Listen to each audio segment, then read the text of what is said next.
ঈদ চলে গেছে কবে আসলে আমি কোনো ব্লগ ভিডিও ছাড়তে পারিনি, কারণ হচ্ছে আমি বাবার বাড়িতে ছিলাম, ওইখানে কোনো নেট পায় না। এজন্য আজকে সেই ঈদের ব্লগটা আপনাদের সাথে শেয়ার করছি। আশা করি পুরো ব্লগটা দেখবেন। হ্যালো এভরিওয়ান, আসসালামু আলাইকুম। সবাই কেমন আছেন? আশা করছি সবাই ভালো আছেন।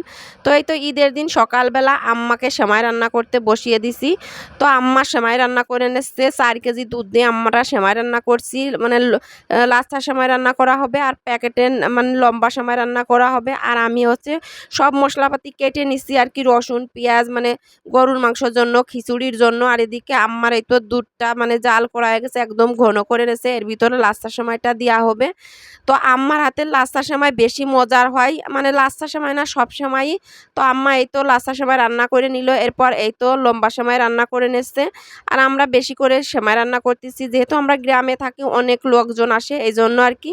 আর এদিকে আম্মার এই যে সেমাই রান্না করা হয়ে গেছে, আম্মা একজন মানে ঢেলে নিল। তো আমাকে বলছে যে সেমাই তো রান্না করা হয়ে গেছে, তুমি নুডলস চা বসিয়ে দাও, তোমার হাতের নুডলস সবাই পছন্দ করে। তো আমি মাংসটুকু কেটে নিয়ে আর কি চুলায় রান্না বসিয়ে দেবো, নুডলস রান্না। তো 3 কেজি পরিমাণ গরুর মাংস নিয়ে আসছিল আমার শ্বশুর আব্বু। তো এই যে মাংস কেটে এই যে চুলায় মানে নুডলস বসিয়ে দিলাম। এগুলো হচ্ছে স্টিক নুডলস প্যাকেটের, তো 2 প্যাকেট রান্না করে নিব। তো এই তো নুডলসগুলো সিদ্ধ হয়ে গেছে, এখন এই তো কড়াইতে তেল দিয়ে দিলাম আর কাঁচা মরিচ পেঁয়াজ কুচি দিয়ে দিলাম একটু ভেজে। আর এর মধ্যে 3টা ডিমও দিয়ে দিছিলাম, ভিডিওটা স্কিপ হয়ে গেছে। এখন এই যে নুডলসের ভিতরে হচ্ছে সস, তারপরে ম্যাগি মশলা দিয়ে দিছি।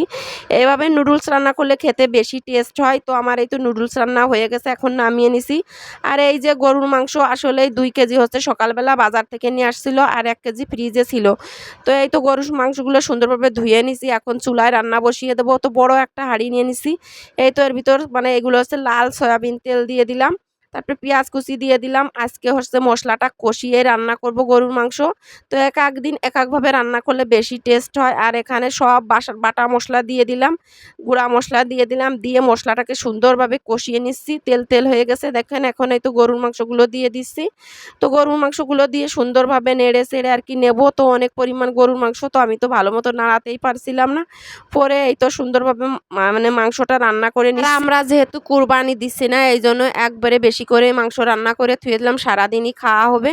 আর এদিকে এগুলো হচ্ছে আমাদের বাসার পোলাওর চাল, তো ওর ভিতর ধান ছিল 2-1টা, তো আমি বেছে নিচ্ছিলাম আর কি, পোলাও রান্না করা হবে। আর এদিকে মাংসটাও দেখেন কষানো হয়ে গেছে। কিছু আস্ত রসুন দিয়ে দিলাম, আসলে আমার ছেলেটা আস্ত রসুন খেতে পছন্দ করে। তো মাংসটা সুন্দরভাবে কষিয়ে এর ভিতর ঝোলও দিয়ে দেবো। তো বেশি একটা ঝোল রাখবো না, অল্প অল্প গাও মাখা মাখা আসলে। এদিকে মাংসটাও দেখেন রান্না হয়ে গেছে, এখন হচ্ছে নামিয়ে নেব। তো মাংস রান্না নিয়েই তো ঘরে চলে আসলাম, আর সবাই মিলে এই তো আমরা খেয়ে নিচ্ছি। আর এত পরিমাণ গরম পড়ছিল, আমি তো অন্য কিছু আর খাইনি, শুধু অল্পগুলো খিচুড়ি খাবো। আর আমি রান্না করছি এজন্য আমার গরম বেশি লাগছে, তো আমি অল্পগুলো খিচুড়ি নিয়ে নিলাম। নিয়েই তো গরুর মাংস নিয়ে নিলাম, আমার শাশুড়ি আম্মু সবাইকে উঠিয়ে উঠিয়ে দিচ্ছিল। আর খিচুড়ির সাথে সালাদ না হলে তো জমেই না, তো সালাদও নিয়ে নিলাম। নিয়েই তো আমি খিচুড়িগুলো খেয়ে নিলাম। তো খাওয়া-দাওয়া করে বসিয়েছিলাম আর কি, ঘুমিয়েছিলাম দুপুরবেলা। তো আমার ছোট জা বলল আমরা ফানি ভিডিও করি ভাবি। তো আমরা শুয়ে শুয়েই তো ফানি ভিডিও করছিলাম। আসলে আমাকে কেউ 1 টাকা হচ্ছে সালামি দিইনি, ঈদের সালামি। তো এই নিয়ে আমরা ফানি ভিডিও করছিলাম। তো ফানি ভিডিও করতে যাইয়ে তো আমরা হাসাহাসি করে মরে যাই। আসলে এর আগে কোনোদিন ফানি ভিডিও করি নাই। পরে এই তো বিকেলবেলা গোসল-টোসল করে বাবার বাড়ি চলে যাচ্ছি। কালকে হচ্ছে আমাদের আকিকা দেওয়া হবে, তা আম্মু ফোন করে বলছে আজকে বিকালেই তোমরা চলে আসো। তো সন্ধ্যার আগে দিয়ে আর কি যাচ্ছি। আর আমার হাজবেন্ড তো অটোয় ওঠার আগে আমাকে কোন আইসক্রিম কিনে দিয়েছে। আর এই প্রতি ঈদে একটা কোন আইসক্রিম না খাইলে আমার জানে না মনটাই ভরে না। পরে এই তো কোন আইসক্রিম খেয়ে নিচ্ছি। তো এখন বাবার বাড়ি চলে যাচ্ছি। তো আমার ভিডিওটা আপনাদের কাছে কেমন লাগলো অবশ্যই কমেন্ট করে জানাবেন। সবাই ভালো থাকবেন, সুস্থ থাকবেন। পরবর্তী আরেকটা ব্লগ ভিডিওতে দেখা হবে না। আল্লাহ হাফেজ।